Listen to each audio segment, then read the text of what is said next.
man, for tuning in today to Cheesecake podcast. Man, today we got a good friend of mine, longtime friend, over 30 years in this thing, man, ever since elementary school. Go by the name of Chef Chris Hayes, man, one of the best around that I done seen, man. I'm willing to put my money on that. So I'm gonna let him introduce himself. Hey, what's going on, risk takers? Hey, look, like you said, Chef Chris Hayes, been in the game 20 plus years now. Originally from Shrevepot, moved to New Orleans, now we're in Atlanta. But once again, Shrevepot will always be home. And already, man, look at start from the beginning, man. When did you know that being a chef was gonna be your thing? Honestly, it was the last thing on my radar. You know, growing up, we would see, grandparents cooking, great grandparents. I was fortunate enough to have them around, watch my great grandmother cook. It just became an every weekend thing for our family. Family together, everybody cooking, barbecue, fried fish, grandmother cooking fried chicken on Sundays, pot roast, meatloaf, whatever you can think of. That's what we had. And that just kept growing and growing, and you see how good food bring family together, Right. Bring friends together, laugh, joke, enjoy, and that's where it came from. So like out of people in your family, who's the one that you looked at the most that used to throw down like that, man? You like, man, hold up. My great grandmother and my grandmother. As far as my grandfather and my uncles and brothers, they were always on the barbecue end, but the actual cooking, my great grandmother and my aunt Mary and my mom, when she was living, she would do a lot of cooking as well. Okay. So those were like the pioneers of bringing all the food, bringing the family together. And already, man, it's like some of your specialties. Like, what are some of your specialties that you know that, hey, if you had to come to a get together, there's one or two things you know you gotta cook. Probably some fried chicken. That would be probably one. Fried chicken, mac and cheese, mashed potatoes, or potato salad. Those would be some of the things that I would have to bring or have to do. Definitely. And not the oysters, man? Well, if you're looking at like right now, yeah. But back in the day, if you're doing like a soul food, laid back family, that. But the oysters, yeah, we outside hanging out. We're gonna throw some fish on, fry some shrimp, we're gonna char grill some oysters. We gonna go with that. That's what we're gonna go with. So like when you started, did you first start at smoking oysters? Did it start here or? It started when I moved to New Orleans. That's where it originally started. I was working at an oyster bar in New Orleans. Okay. And every single day that was one of the things that people come in for.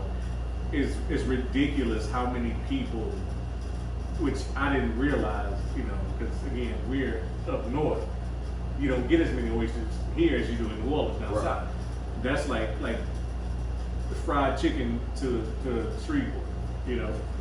Oysters everybody. When I say everybody, 90% of the city love oysters. You have more oyster houses, oyster bars, people trucking oysters all over the place, and it's crazy. So every day when I was at work, I would see, this oyster is a $1 million, probably damn near $1 billion industry, Man. where people are flocking in at $25, $30 for 12 little oysters on a plate with some bread. You char grill them, your butter, your seasoning, everything. But it's crazy. So as I watch it every day, and I'm seeing how it happened, how they do it. And I'm starting to pick up on little things, seeing things that I would do to make it better, Right. to change it. And then as time went on, that's what I started doing. And so you began to love it and everything. Yeah, like I said, when I first moved there, man, look, I couldn't shuck an oyster to save my life. Could not do it. It'd take me about 10 minutes to try to open an oyster. But now, no problem. And when I go right now, man, I buy them, they're already open, and for farmers, man, I go there and put them on there, put the cheese on them, like, okay, man, I be thinking I be doing something. I only been eating them for a year. Yeah. I just started, man, and now they like addicted, like you say. Yeah. You can go get a dozen of them, man. It's like $30 for, a little meat. Exactly. If you like, let me get another dozen. Let me get another dozen. Hey, that's how addictive it is. And like I say, it's a lot of labor to actually shuck the oyster, clean it, and then you try to turn around and then grill it and everything. Yeah, that's a lot of time, free time. So, but hey, if you love it, that's what you do. Man, another question, like being the chef that you are, what is like two of the main things when you and that you cooking that you gotta have in the kitchen with you? What? Two things I gotta have in the kitchen. I gotta have jazz music. That just it completely mellows me out. It puts me in the mood to cook. To make sure my mind focused, and I just like the instrumentals going through my mind. I feel like cooking is a natural flow. And then listening to the jazz music, you hear the horns, you hear all the bass, you hear the bass drums, you hear the guitar, you hear the trumpet, the sax, and it's all going in one tune, one melody. It's all flowing through. And I incorporate that with my cooking. So as I'm listening, I'm putting everything together. I'm playing with the melody in my mind. I'm making sure all my flavors are right. You know, you have to layer flavors. You have to layer them. Make sure they're all layered so that way you get the best product you put out. Man, so like, you still doing it in New Orleans now, or? I'm back and forth between New Orleans and Atlanta. So that's going to be a back and forth thing for a little while. So again, and Shrevepot as well. As you can see, I'm here for a wedding this weekend. Okay. But again, like I said, bouncing around, steady doing it. Hey, your boss, man. Hey, the boss good, man. Hey, I'm trying to get there. Trying to get there. And like just right now, you say that you're in Atlanta, so I mean, you got a catering truck or? Yeah. We have a food truck that we just took to Atlanta, and we have our trailer. The one we do smoke all our meats, barbecue. We can char oysters from the trailer. We can fry whatever from the trailer, and again the smokers. But like I said, we also have the food truck itself. We can do the exact same thing the food truck, if not more. Okay. So, yeah. So your food truck, you got like other people working with you, or is it just you? 90% of the time, it's just me. Sometimes my wife jump in there, sometimes my daughter's jumping in, they help out. But most of the cooking is me. I have them taking orders, putting the plates together. But other than that, hey, just tell me what you need. I got you. I'm right here.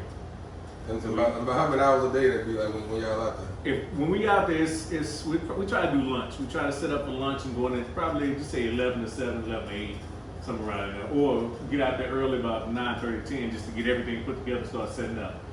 Raise the window up 11 o'clock. When the window come up, you know it's time to eat. They come. They come. They're coming. So yeah. And out there in Atlanta, what part of Atlanta are you in? We're on the outskirts in Villa Rica, which is about 40 minutes from downtown, from the city. Which again, where we live is quiet, peaceful, a lot of land. I mean, just open area, a lot of trees. And I love that area because it's quiet and peaceful. I can come home, relax, again, turn my jazz music on, sit back, smoke me a cigar, drink me some nice bourbon. I'm good. But then once jump in the food truck, drive to the city, it's game time. Man, another question I got, man. I mean, you've been in business a long time, right along with me. And it's just a question, man, that I want to know. I mean, like when you started business, I mean, I know that you had like a few people around, man. Did you lose a lot of like friends, family? I mean, I wouldn't say, that's one thing I would say. I didn't lose family. My family, they all gather around and support everything I do. They support every single thing I do. I had some friends that fall off, fall by the wayside, which again, if they were friends, they'll still be here. Right. So if they fell off, hey, I see you when I see you. I speak and keep moving. And I mean, how about, saying some of them hitting you up, they want to do something for them, they're looking for the discount? Nah, listen. Again, a true friend won't ask for a discount. Right. A true friend will support your business, will support you and what you're doing. Period. They will not ask for a discount. If you want to give them one, then that's on you. For your friendship, that's on you. That's what you do. But right. If not, nah. If they ask, hey, let me get the hook, nah. If you ask me for a hookup, then guess what? Number one, I know you really not a friend. Number two, you're not really trying to support my business. You're trying to make yourself look good. You're trying to do, whatever you can do. Plus, damn food costs went up. Man, food costs went up so high, it's ridiculous. Look, I'm thinking about buying some cows and chickens myself. It's ridiculous, bro. So down there, when you were down there, I know you say you stay down there, like down south in New Orleans and everything like that. How would the support down there? Did they support down there? It goes both ways. You have a lot of support, and then you have some people that's doing similar to what you're doing, and they try to knock you off. Right. They try to, if it's business over here and you already over here, they gonna come and try to eat where you eat.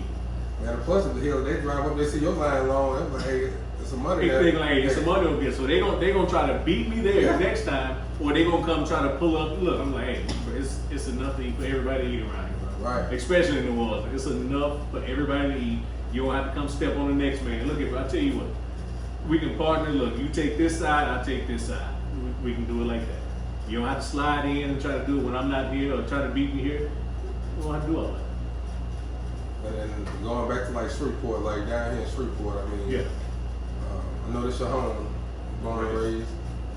Support down here, I know they still support, but you still down here doing business. Right. But I mean, is it like what you expected, or is it more?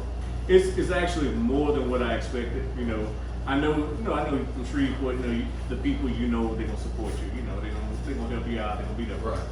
But on the flip side, it's more people that again, growing up in Shreveport, you think just about everybody around. Right. You meet people like, man, I didn't know you live here. Where you come from? You know, and it just keep building from there, and then the love and support just come out of nowhere. It's like, okay, all right, that's what's up. That's for good food, man. Oh yeah, like I say, good food bring happiness. Good food can stop a good fight. Good food can bring anybody to the table. And this is the thing, man. Do you think that there's a couple food spots down here, man? Do you think that they can ever just come together for like an event, man, or just? I mean, cause there's so much talent here, man. Again, like I said before, Shreveport has come a long way. They've come a long way. We may be behind on some things, right, but we've come a long way as far as the food game goes. Culinary, there's a lot of new restaurants popping up. A lot of them are very good, and then we have a lot of older restaurants that's been here for years that's starting to lose their edge. And hopefully they'll see that. All right, I've been in the game. It's time to make some changes, or it's time to get out of the game. Because we have a lot of new, young, fresh blood coming in that's bringing it. That's really bringing it.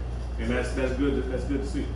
So my thing is, man, if it's something that you can let the new heads know coming up into this food game, because you've been there for some years, and I know you done had your ups, you done had your downs, you done had your stressful moments. Right.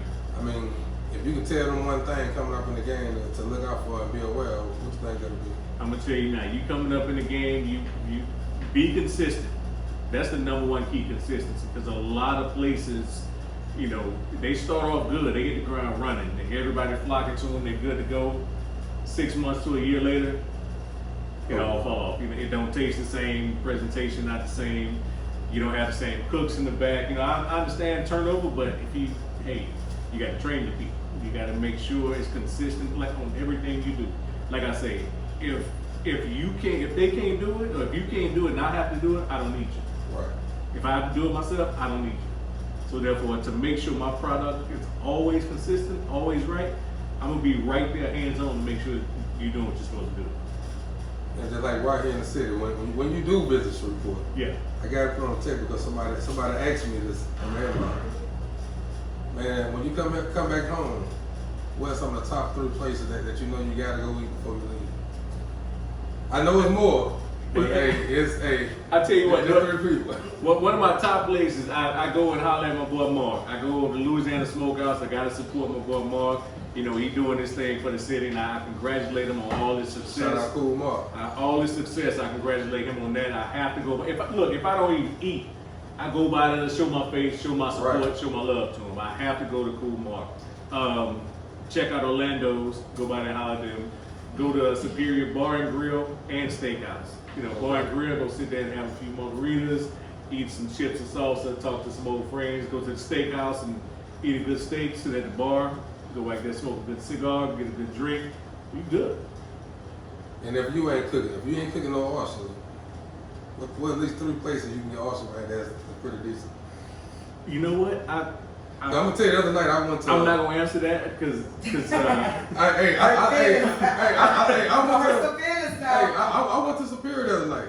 Yeah. And you know what? I will give it to Superior. They're pretty decent on that. They were good. I wouldn't say they're the best.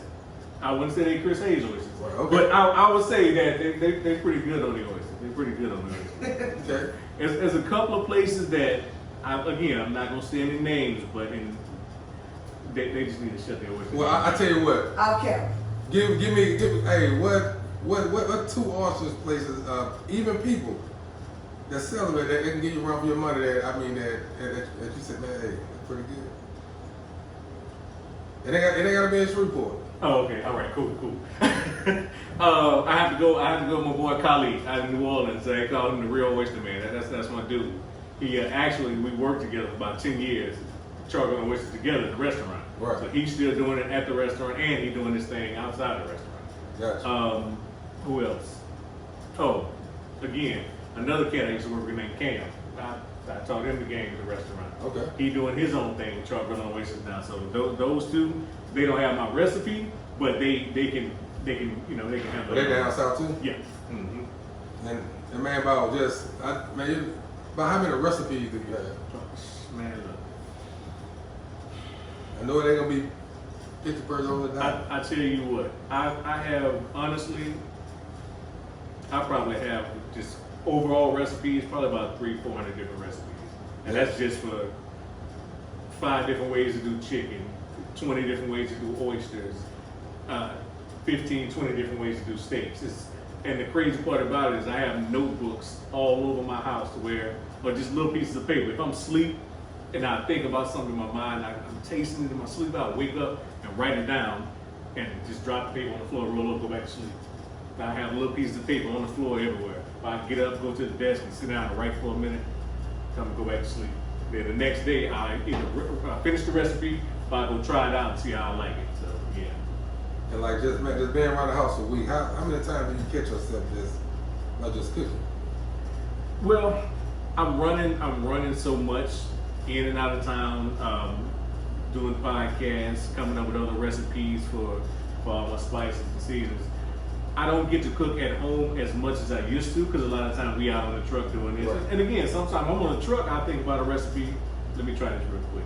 I'll make it, I taste it, and then the customer comes to the window. Hey, one thing, no order. I want you to try this first. Pass that. I'm gonna tell me what you think, give your honest opinion, and just anything like that.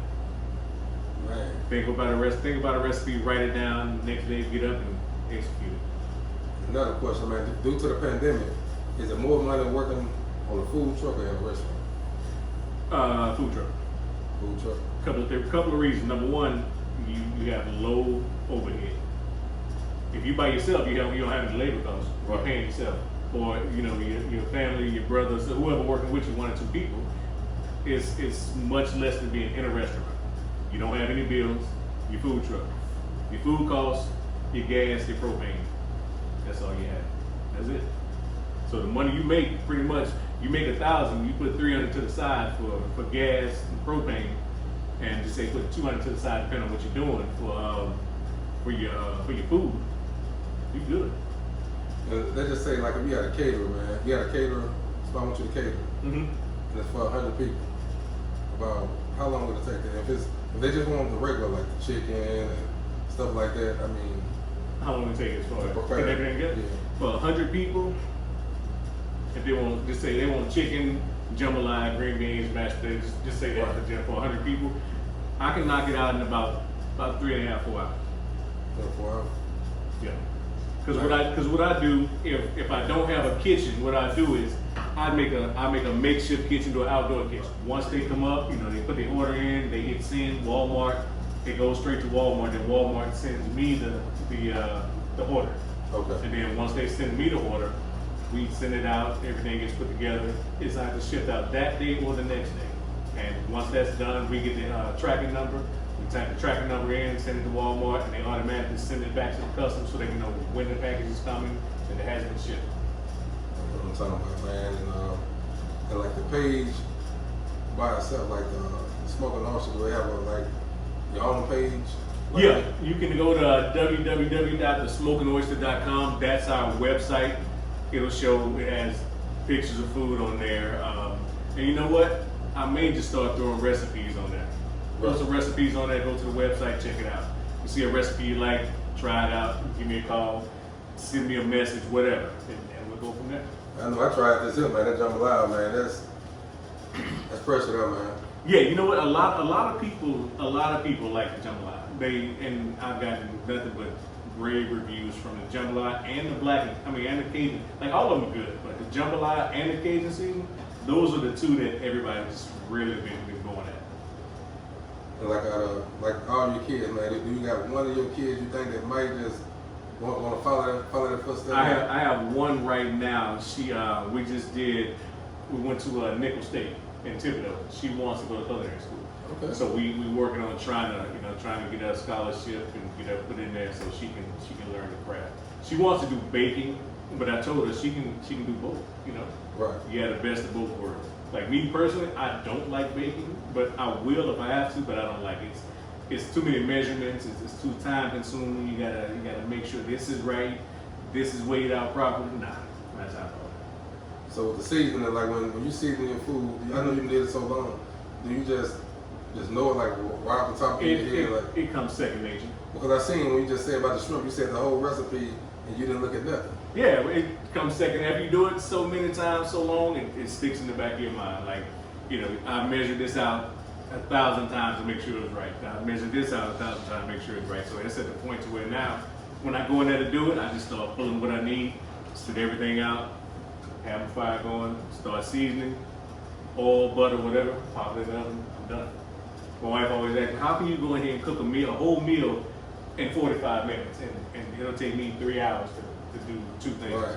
So you gotta understand, I've been doing this for 20 plus years. There's not much that I have to do to prepare a meal. There's not much that I have to think about if I know what I want to do.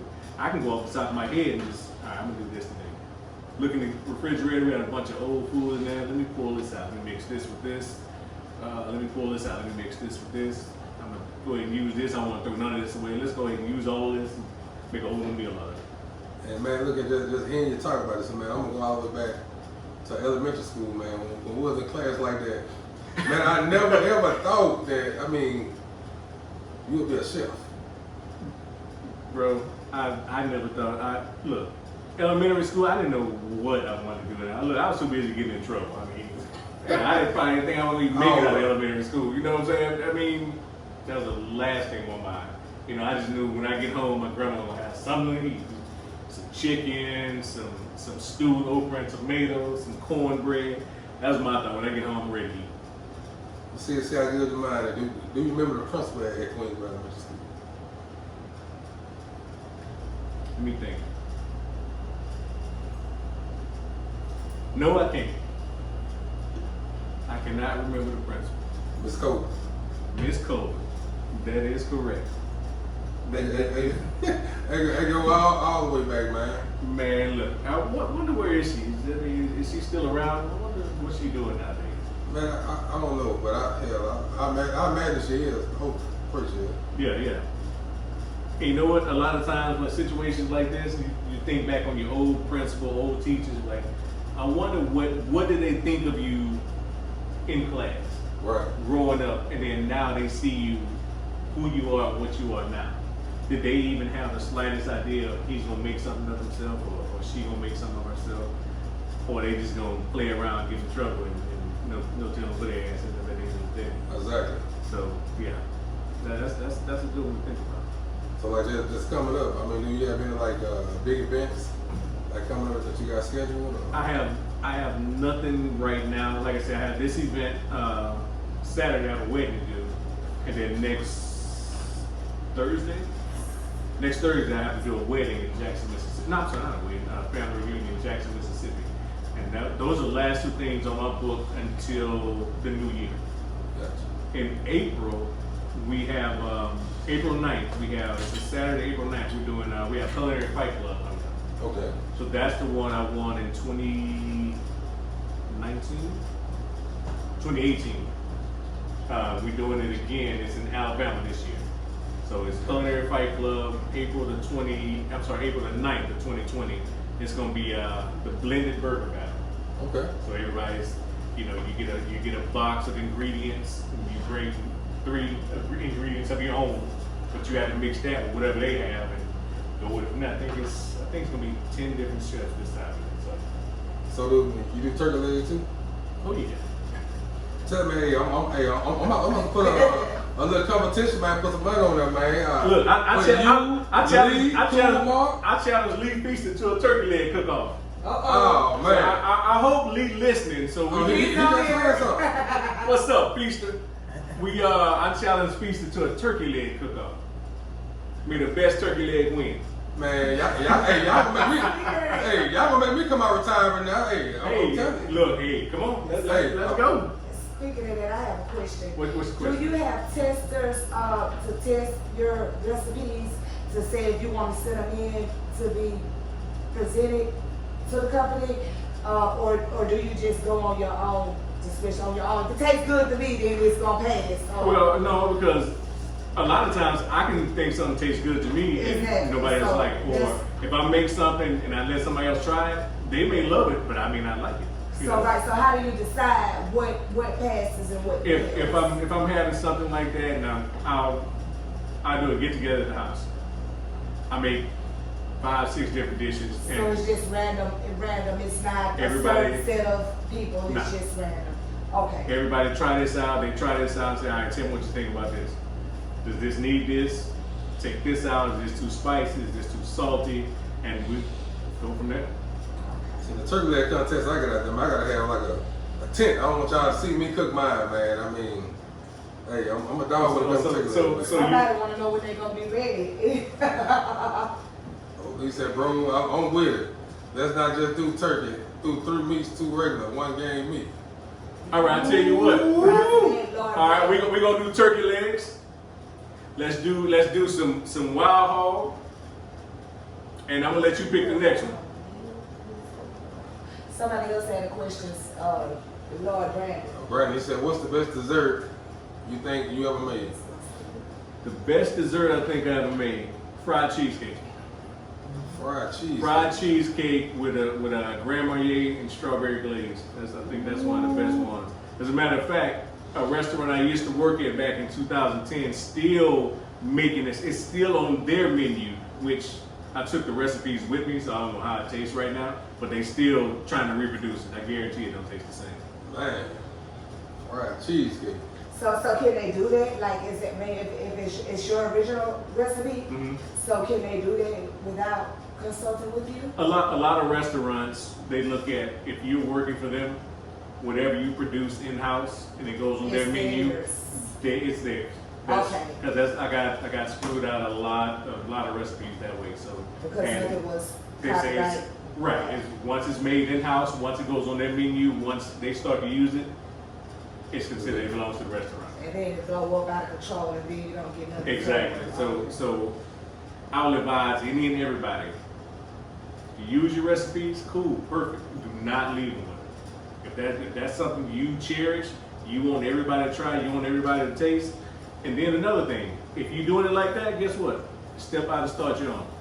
Step out and do your own thing. If you can do it like that, make millions for somebody else, and they're making it off your recipes, off your knowledge, what you're doing, let that job you working pay for your dream. Let that job you making money off of pay for your dream. Yes, sir, what you got? What is the worst food that you would never eat? Like, it's just something, it's just terrible tasting to you. No matter if you cook it, no matter nobody else cook it. What is the worst thing you ever tasted in your life? Chitlins. Oh, they're great. You eat chitlins? I cannot do chitlins. I can't get over the smell of it, number one. And then when you start eating, it's just real chewy and They're great. Cook Man, I love them things. Look. Cook right, they're great. look, Little I eat hot sauce. alligator, squirrel, possum, raccoon, Possum.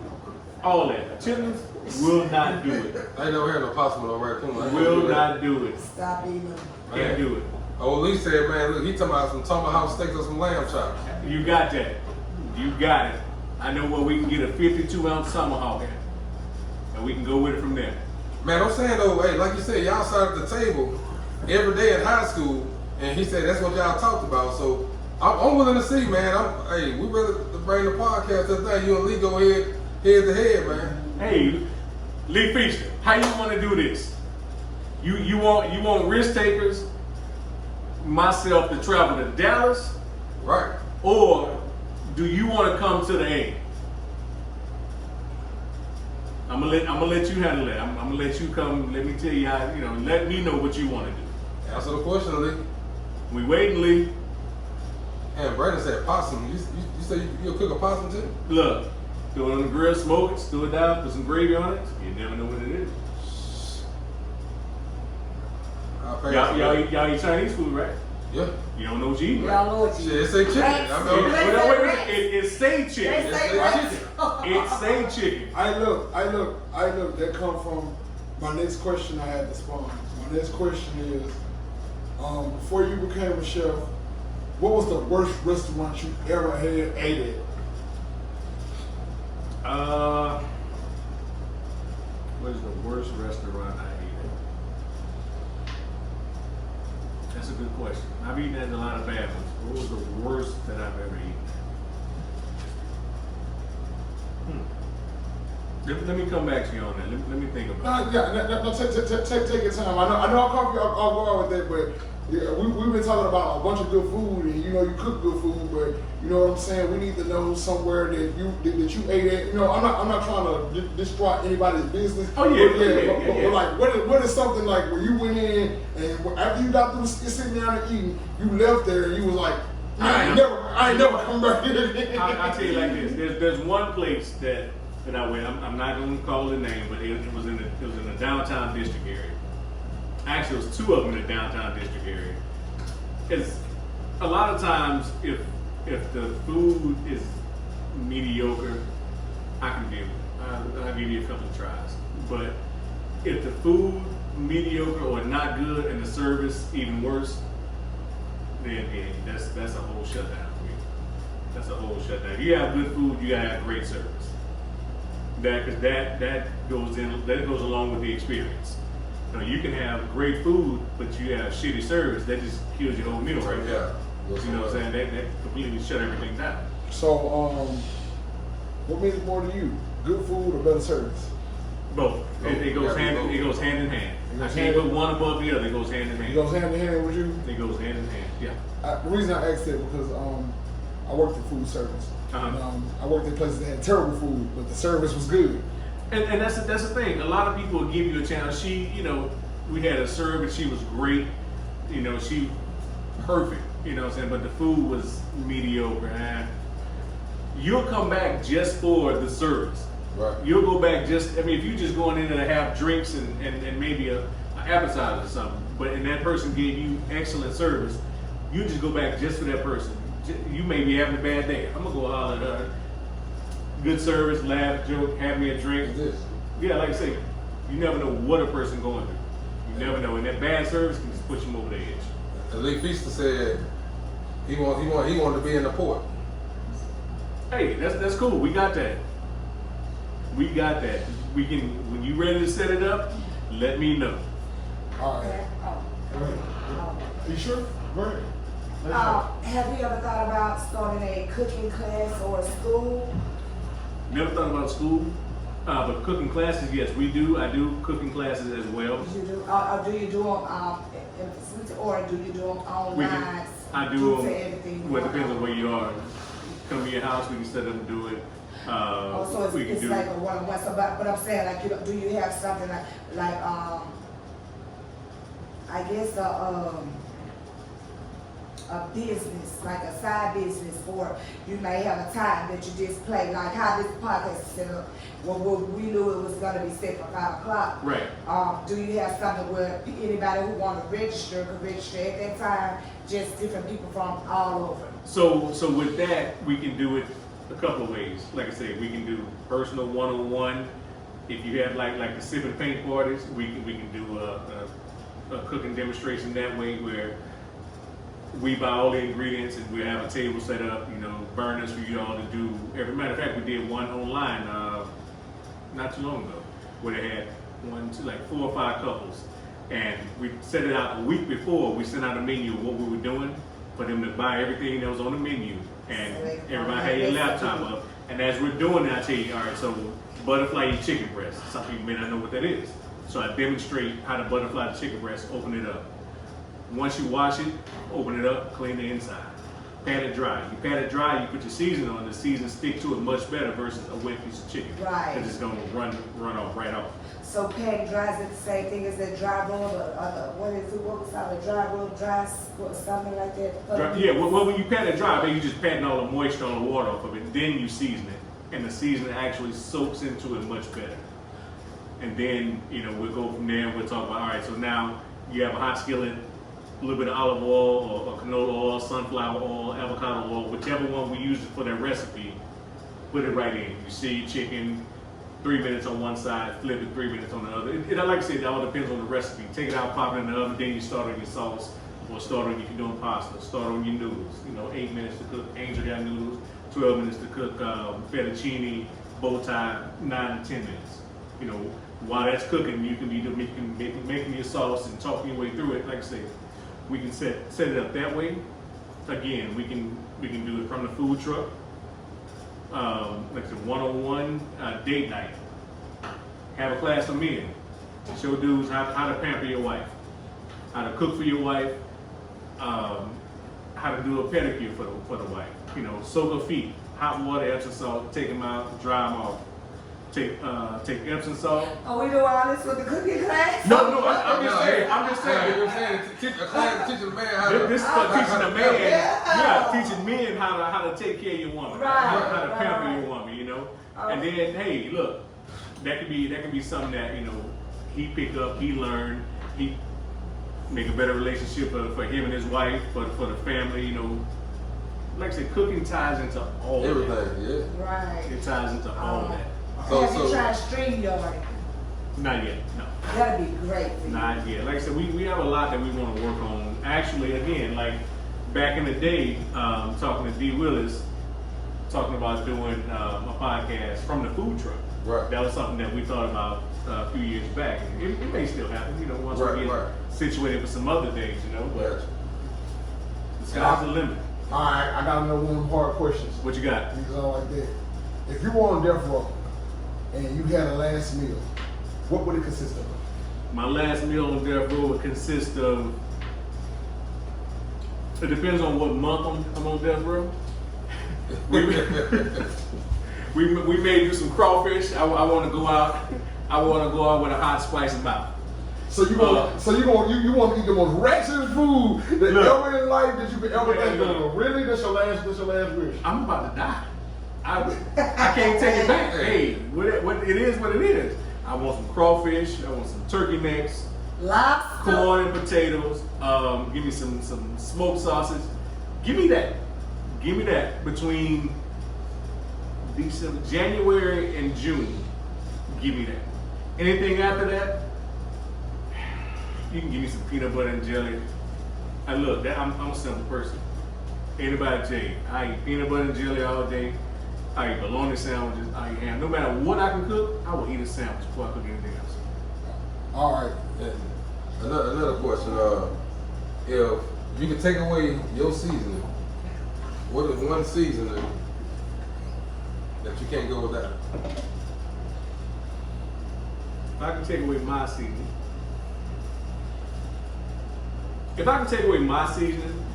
something that I can probably go that I can't go without.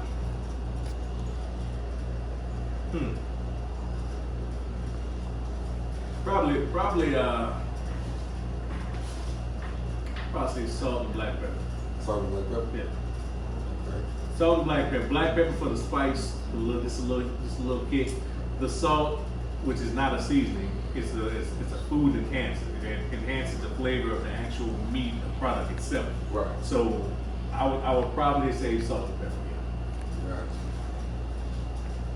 All right. Well, man, we got this question that we ask everybody towards the end. What you got? After, man, like going through everything you went through, all the risks that you took, you know what I'm saying, to get to the position in your life that you're in now, would you consider that all the risks that you took, was it worth it? Everything I've gone through, the good and the bad, everything has been worth it. And I would not change anything or take it back. For the simple fact that I've learned from every mistake, I've learned from every challenge, I've learned from every failure, and that's helped me to where I am now. But like I said, still learning. Right. I mean, that learning is something you should do every day. It's a never-ending process. and like I say, man, I mean, when I reached out to you and asked you would you come on and everything, man, I mean, the thing that stood out the most by me, man, from, you know, and it mean a lot to me that a lot of people that we went to school with, man, from elementary school, man, we can name a few, man. A lot of us, you know what I'm saying, hey, we beat the odds. Oh yeah, definitely. We beat the odds, man, from definitely. All of us, man, like everybody that was at, you know, Fat Park, you know what I'm saying, that was at Woodlawn with me, man, that we beat the odds, you know what I'm saying, we was against the odds, you know what I'm saying, come from over here.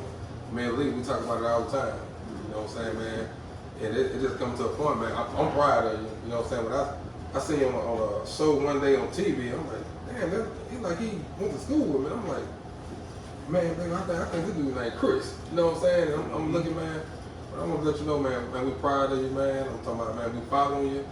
Even though you brought this over here, man, hey, I'm gonna shoot it to you. We ordering some more stuff because we barbecue on the New Year. Okay. So most definitely. So man, if you in town, man, stop by. And man, like man, hey, we appreciate you for coming through, man. And look, I appreciate you for having me anytime. Look, when y'all ready to do that, you know that Louisiana Shrevepot podcast, we all get together. It's one big podcast. Let's do it. Man, we're gonna do it, man. I'm gonna reach out to a couple of people now, man, because one thing in the city, man, people gotta look at, man, look, it's strength in numbers, man. We'll be better together. Exactly. Instead of against, man. It's like everybody wanna be against one another and stuff like that. And man, they don't realize that, man, look, together, man, we're way stronger. Exactly. You using so much energy being against this other person where if you just stop, take the time, talk to this person, give him a hand out, and he help you out, yeah, you can have 2, 3, 4, 5 other people. But you wasting all this time and energy hating on this man or trying to pull him down. You hurting yourself. You killing your own time. So I tell all of them, man, everybody that's in Shreveport, everywhere, man. You got a podcast from Darren with us, man, Damien, Check Your Energy, some more around there, man. Look, man, we need to look into doing some stuff together and make this shit bigger, man. Instead of, you know what I'm saying, trying to make it a competition. I mean, it ain't no competition. Ain't no competition. You know, it's about having fun. That's it. It's all the whole thing is about having fun, enjoying yourself. Yeah. Man, my team, we talk about all the time. Bro, we don't get paid or nothing out this stuff, man. Look here. We just have a good time. That's it. Have fun, you know what I'm saying? Help people promote.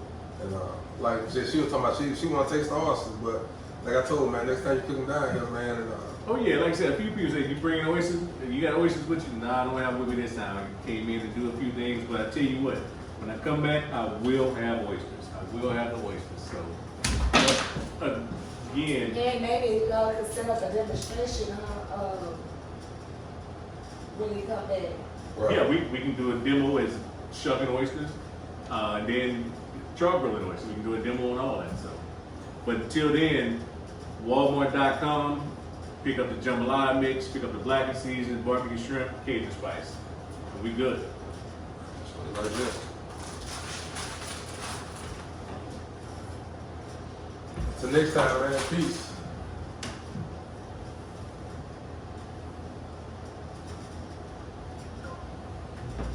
I'm gonna ask you this question off now. This is just me. If you wasn't cooking, if cooking was your thing, what would you be doing? Probably a firefighter. A firefighter. Yep. That's something I always, like I said, that's something I always wanted to do if I wasn't doing this. And mine was the police officer. What was your biggest hobby? My biggest hobby? What's your biggest hobby? Like, right. Writing? No, what would you say? Because I know cooking, you know, like I know people that do certain jobs, they get overwhelmed. I know standing in their kitchen, cooking the same food for everybody, doing all this stuff, man, it gets tiring. Oh yeah. So what is your hobby to get you away from just your job? You know what I'm saying? What's your number one hobby? Smoking cigars, drinking bourbon. Hey, I had another question on there. I sit back and find me. I research cigars. They come from. Whichever one I'm gonna try, I order them. Try them out. What's your favorite cigar to smoke? Right now it's my father. Right now it's my father. And give me a nice glass of bullet bourbon. I'm good. Again, turn my jazz music on. I'm good. Favorite jazz artist? You do everything with the jazz. My favorite jazz artist probably. I'm right, guys. I'm looking up, man. I like jazz You know music. what I'm saying? It set the atmosphere. You know what I'm saying? Favorite jazz artist. Let me think. This is why I limit my questions. Out of every jazz artist, probably Louis Armstrong. Louis Armstrong. Or Charlie Parker, one or the other. Louis Armstrong or Charlie I'm a Parker. big Louis Armstrong fan. Mm-hmm. Either Louis or Charlie. One or the other. How many different gumbo recipes you have? And can I just get one, the best one? We want gumbo for what it Christmas. I need gumbo. Probably about 4 or 5 different gumbo recipes. Can I have one? In the store. Yeah. Did you watch? Or online Walmart. Did you ever watch? Yeah, that's what I was trying to say. TV Cooks. Mm-hmm. The name Who of was the your book, favorite because I TV don't cook know to how watch? pen. Growing up, my favorite cook was this old Cajun guy, Justin I told you Wilson. to do it on my phone. That's why That was my favorite one growing up, Justin Wilson. That's my my favorite favorite. Go pick the name of his. Older Cajun guy. This one is the guys I'm going Older to. Cajun But guy. go make it pick the name of his cooking book and Now they're gonna put them in the comments.